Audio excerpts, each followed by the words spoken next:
From the PSIA-AASI satellite studios in Nashville, Tennessee, and Corvallis, Oregon, I'm George Thomas with Pete Allison. You're listening to First Chair. And Pete, it is great to see you again. Great to see you, George. Thanks for making time to do this. Pete, I'm excited to talk about you. I'm actually really looking forward to this conversation because I want to talk about this. I'm actually working a job now. I've never been so excited to go to work not in the ski industry. I just got my certifications for tobacco treatment specialist. I'm really building an addiction program, and I love going to work. And having this kind of enthusiasm is so exciting for me. But it's also got me thinking about the upcoming ski season because it's tough working 40, 60 hours a week and going up even for, to teach a college class in the evening. It's really tough to make that time and squeeze it in and get up there and do what I love to do, which is teach skiing. And as you and I were talking a little bit before we got started, we really are putting a lot of focus on our teaching skills and our people skills. And I've really been focused on that a lot with my certifications in working one-on-one in behavioral health, because your people skills are very important. Where I have some trouble not being on snow every day in the winter and being out there and doing this constantly is with teaching the technical aspects, because it's not right there in my head right now, because I'm not a trainer right now. I'm not, like I said, doing this every day. And I don't want to teach a boring lesson. And I can get into really feel like I'm starting to go down a hole or a well when I start talking about the technical aspects of what we do. And how do you make that fun? How do you make that interesting? And that's where I'd love to go with this, Pete, because if I know anyone who can make technical talk interesting, it's Pete Allison. Now I know you're buttering me up, because that is so far from the truth. Well, first of all, congratulations. Congratulations on passing your exams and your assessment. That's great. And I Thank love, you. it's always great to hear people who are passionate about their work and enjoy their work, because we spend so much time doing it. It's we should be great if everybody could say that, and everybody could enjoy their work. I guess so. Maybe just, one of the things that's interesting to me about this and your background is that you are working in a caring profession in tobacco cessation and in that program. And one of the things that I think about a lot is that teaching is a caring practice, or it's a caring environment. That's what we're concerned with, is we're caring for people. And teaching snow sports is definitely about caring for people, often in very challenging environments for them. They might be very neutral, normal environments for us, because we spend so much time in them. But for a lot of people, that's an environment in which they need to be cared for. And I think it's really useful to think of it that way. And I think a lot about people like Matt Larson, who is a nurse in his other half of his kind of life, if you like. And he's a great snowboarding instructor, because he has that kind of background in caring. And I think there's a lot of connections and a lot we can learn from practices like more broadly teaching, and also in nursing, because they are people-oriented professions. And I always think, we can teach almost anybody to ski or snowboard, and we can teach people to teach those things, but they can only be good at it if they enjoy being with people. And that's not something that we can teach very easily. You kind of have that. You either like people, or you're kind of not. So you're more of an introvert, or you're not the kind of person who likes a lot of people. And that's not to say that introverts can't like people, but we have to having that interest and enjoyment of spending time with people, I think, is really important as a foundation for people entering the industry. I love that you said that because yeah, I found it very rewarding to work with people who had a lot of fear getting on snow. And coming back from some really serious injuries, I really felt like I could identify with that person and reach them. Or you have someone, a parent who really wants to be able to ski with their family and to be able to work with them and then see them out on the hill really having fun and loving what they're doing. That is so rewarding. And to me, that's what made this very rewarding. And I really got a lot out of that.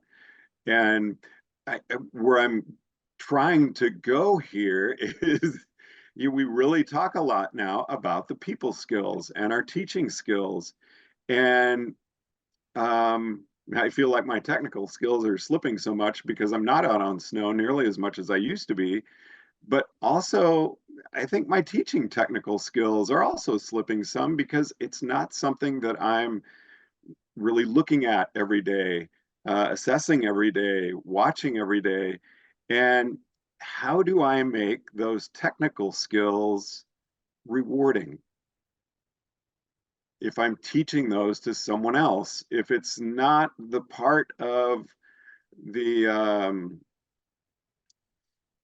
it's not really a part of my makeup. That is, it's not, it's kind of the least thing I'm interested. I'm horrible at math.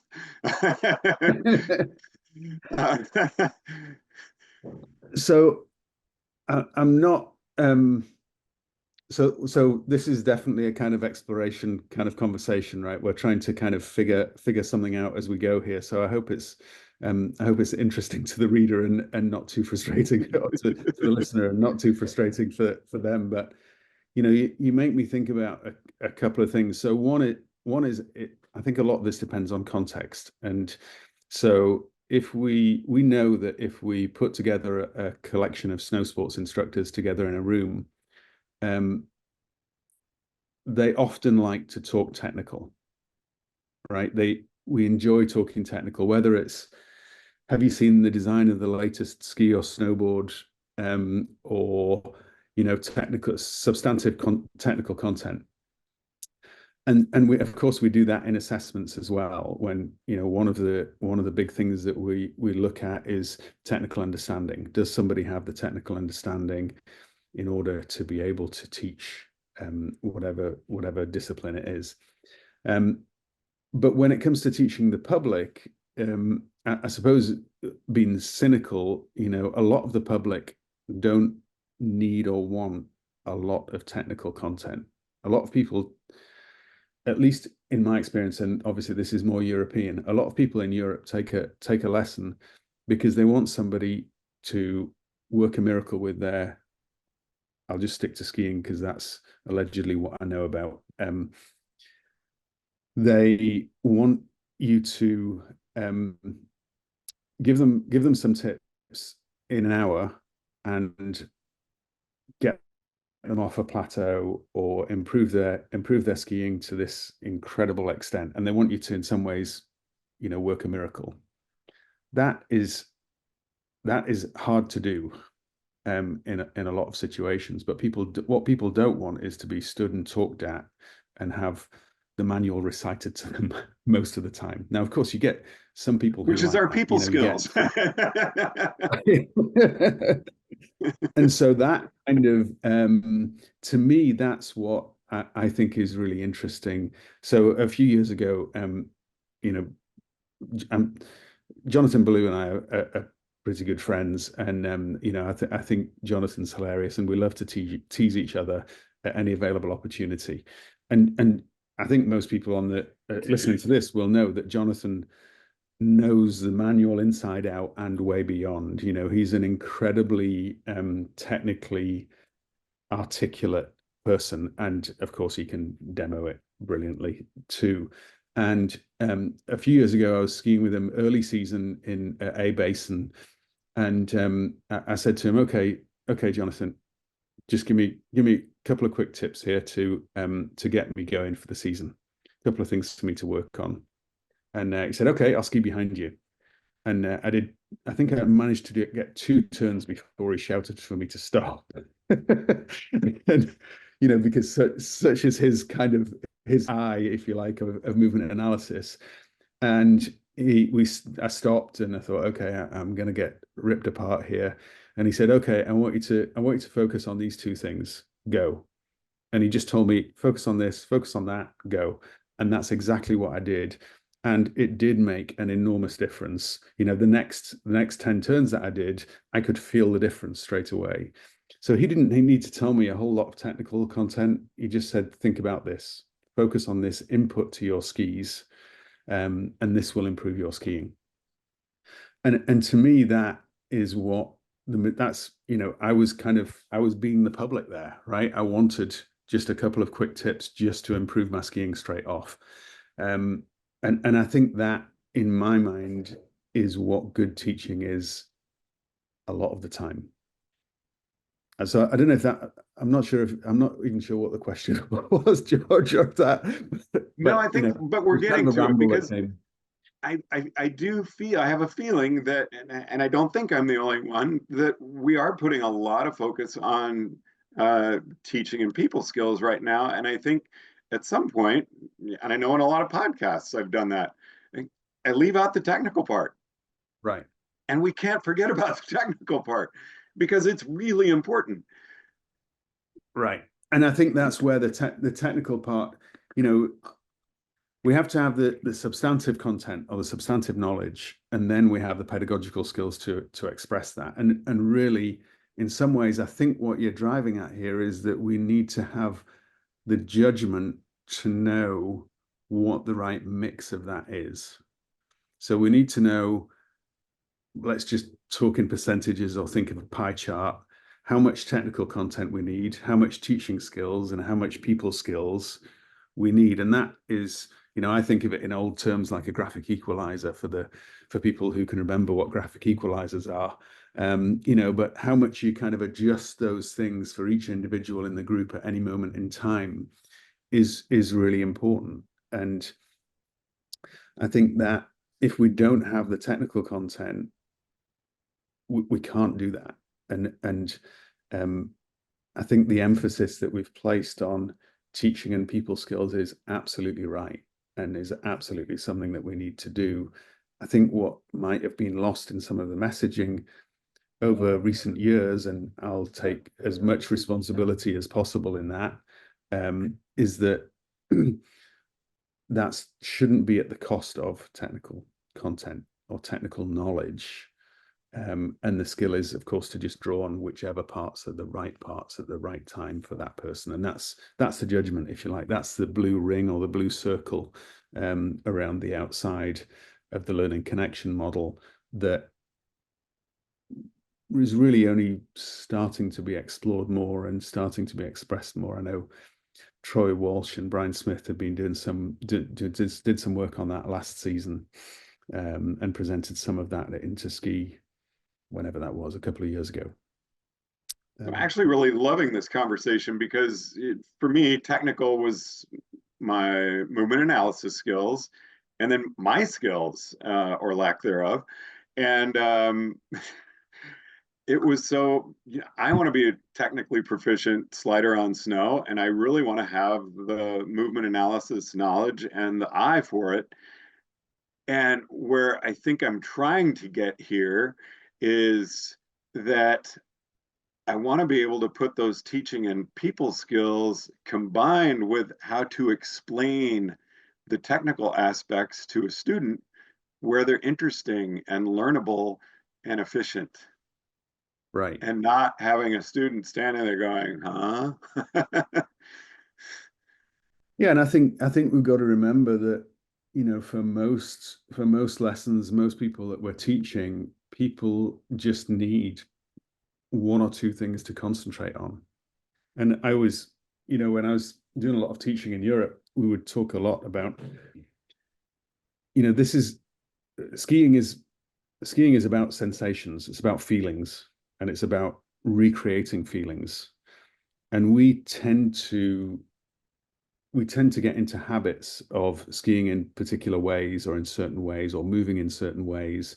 And we know that we can then predict the feelings that we're going to get and the way in which the ski is going to perform and that kind of thing, or the snowboard. And if when we're teaching somebody, we have to think about how we're taking those feelings or changing those feelings. And so I often say to people, look, this is going to feel weird because it's new, it's different, it's not what you normally do. But let's just acknowledge it's going to feel weird and try it. And if we're going to do something like that, normally people need just one or two things to try. Any more than that, and they're overloaded. They can't, okay, I want you to try this and that and the other. It's too many things for people to do. And so I much prefer the kind of drip feed approach. And some of that is, of course, my own preference, but it's also, I think, something that most people respond better to is, I want you to focus on the initiation of the turn and thinking about the front of the ski and engaging that new edge at the start of the turn. That's all I want you to think about. And that's going to give you a different feeling. And yes, it's going to feel weird. Okay, that's fine. Let's just try it and then get some confidence in it. And then we can build up. And I love what you're saying, because not once have you said, did that feel better? Because so often it's going to be, no. I like to say, did that feel different? Right. How did it feel different? Right. And when might you use it? We're not saying you need to do that all the time or in every turn, and this is kind of back to, I suppose in my mind, that connects us to, this is a skills-based system. It's not a maneuver-based system, which is an ongoing kind of challenge to move to that, where, okay, we have a collection of different skills. We know that if we do this, it's going to make our ski perform in this way or our snowboard perform in this way. And so the more of those skills we have, the more we can employ them deliberately in different contexts. So we get onto some steep ground and it's hard packed snow or it's ice. We need a very different skill set to the skill set we need in perhaps say deep powder or in wet powder or dry powder or that kind of thing. So I think that idea of the skills and obviously that kind of connects us to blending the fundamentals, let me just say blending the technical fundamentals, because of course we have fundamentals also for teaching and fundamentals for people skills. So I often feel like we talk about fundamentals and we just think about the technical fundamentals, but we have this whole range of fundamentals that we can think about. You're also talking about the different movements. It's very easy to get into a habit as an instructor where, okay, I have this person who's doing this in their movement pattern. I've always used this drill or this exercise, or I've tried having them do this. And we want to avoid being in those habits. It's great having all that knowledge, but there's so many times when, uh-oh, now what do I do? Because that didn't work for Pete. Right. Well, Pete needed that said in maybe a different way. You might be trying to work on that same skill, but there's a different way to say it. Yeah. Yeah. And I think that, some of the listeners will be familiar, listeners who've been to National Academy at some point, there's a workshop that's typically offered at Academy, which is called something like pattern breakers or something along those lines. And it's basically about trying to interrupt patterns and change our own patterns. And so, and I think they're great things to do, right? To say, okay, well, let's try this. This will be fun. And people look and they go, really? You want us to do what? And then they realize they can do it, or they realize, okay, that's just something I've never really done for a long time. And now, okay, I'm going to do it and I'm going to give it a try. And that kind of reactivates, if you like, some of those habits that we don't tend to draw on. Because if we teach ski on the same hill day in, day out, we tend to have our favorite runs and we tend to have our even favorite lines down runs, like I know I love skiing on the side of runs. That's where I feel like I can often find good snow, and I kind of like, just finding a nice line down there and doing short turns. That's my kind of happy place. And so, I think we all have that, and we all need help to interrupt those patterns or to follow somebody and try and, mimic what they do, or try different things. I think that's good for us. And of course, that also, I suppose, if we're talking about teaching, it makes me think about how, how do you become a better teacher? Well, one of the ways of becoming a better teacher is by learning to do something different, or learning something, being a learner yourself. And that doesn't have to be in snow sports, of course. It's kind of, if I learn to knit and I experience the frustration of learning to knit and struggling with it, I remember how hard it is to learn. And I then have got a greater degree of empathy with somebody who is learning to ski or to snowboard or on snow, because I am a learner and I can relate to those feelings. They're fresher in my mind, if you like, whether it's knitting or whatever it is, we're learning something. So I often say, encourage people to say, well, what is it that you're learning at the moment in order that's kind of helping you to improve your teaching? And that, I'm pretty convinced about that. I think there's plenty of evidence that is the case. I 100% agree with you, Pete. Which I think takes us into our next podcast, which is going to be inspirational teaching. Great. And if it's okay with you, George, I'd love to invite Josh Paghetti into that one as well, and maybe the three of us could have a conversation. He's my PhD. Absolutely. He's been working on that, so maybe the three of us could do something together. That would be great. I look forward to it, Pete. Thank you very much. Excellent. Thanks, George. Always good to talk to you. Great talking with you. From the PSIA Satellite Studios in Nashville, Tennessee, and Corvallis, Oregon, I'm George Thomas.